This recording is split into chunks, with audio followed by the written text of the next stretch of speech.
నెల్లూరు జిల్లా ఇందుకూరుపేట మండలం నిడుముసలి గ్రామ పరిధిలోని బోదవాగు ఆక్రమణల వ్యవహారం తీవ్ర వివాదాస్పదంగా మారింది.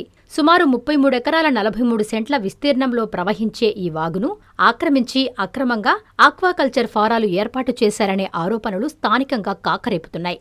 మంగళపూడి సుధాకర్ రెడ్డి అనే స్థానికుడు తెలిపిన వివరాల ప్రకారం లేబూరు, మూలపాడు, పున్నూరు, నిడిముసలి, పల్లిపాడు తదితర ప్రాంతాల నుంచి వచ్చే వరద నీరంతా ఈ బోదవాగు ద్వారానే ప్రవహిస్తుంది.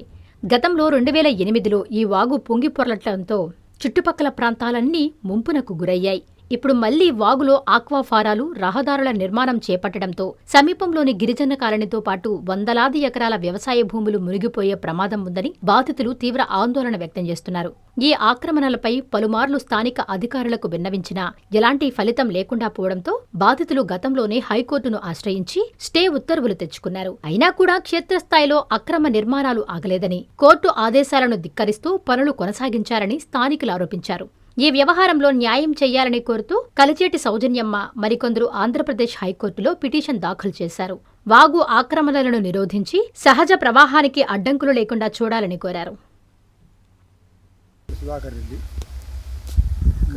బోదవాగు, లేబూరు, మూలపాడు, పున్నూరు, మజార, మూలపాడు, నిడుముసిలి, పల్లిపాడు దగ్గర నుంచి కూడా ఈ వాగుకి ఎల్లవ నీళ్ళు వస్తాయి. ఈ వాగు పురాతన ఎప్పుడు పుట్టిందో మాకు తెలియదు. మాకు తెలిసేటప్పటికే వాగు పూర్తిగా ఉండింది. ఇప్పుడు వాగు ఆక్రమణకి గురయ్యింది. గురయ్యి ఇటు మూలపాడు గ్రామానికి ఎక్కే పరిస్థితులు ఎలా వచ్చే పరిస్థితి, మూలపాడు గిరిజన కాలనీకి, తర్వాత నిడిముసలి గుంటలు, లేబూరు పొలం గుంటలు ఇవన్నీ మునిగి బ్యాక్ వాటర్తో ఈ గోదావాగు నీళ్ళ గుండా మునిగిపోయే ఆస్కారం ఉండింది. దాంతో మేము కలెక్టర్కి అందరికి కూడా అర్జీ ఇచ్చాము. తర్వాత అధికారులు వాళ్ళు ఎవరు స్పందించకపోయేటప్పటికే హైకోర్టుకి పోయాము. హైకోర్టుకి స్టే తెచ్చాము. స్టే తెచ్చినా కూడా ఇంకా దౌర్జన్యంగా వస్తూ ఉండేది. వాగు పూర్తి విస్తీర్ణం ఎంత ఉందో ఆ విస్తీర్ణం పూర్తిగా కావాలి మాకు. మా వర్షాకాలం మాకు ఏ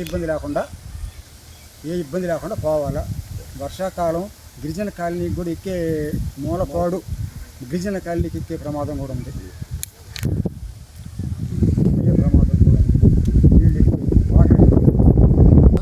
గతంలో 2 సార్లు జరిగింది. నెల్లూరు నారాయణ మెడికల్ అకాడమీ 2026 రీ-నీట్ ఫలితాల్లో ప్రతి ఇద్దరిలో ఒకరిని మెడికోగా తీర్చిదిద్దిన ఘనత కేవలం Nellore Narayana medical అకాడమీదే.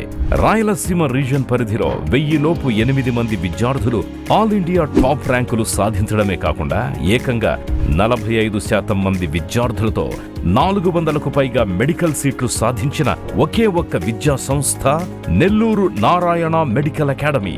Long term క్లాసులు ప్రారంభమైనవి. సంప్రదించండి.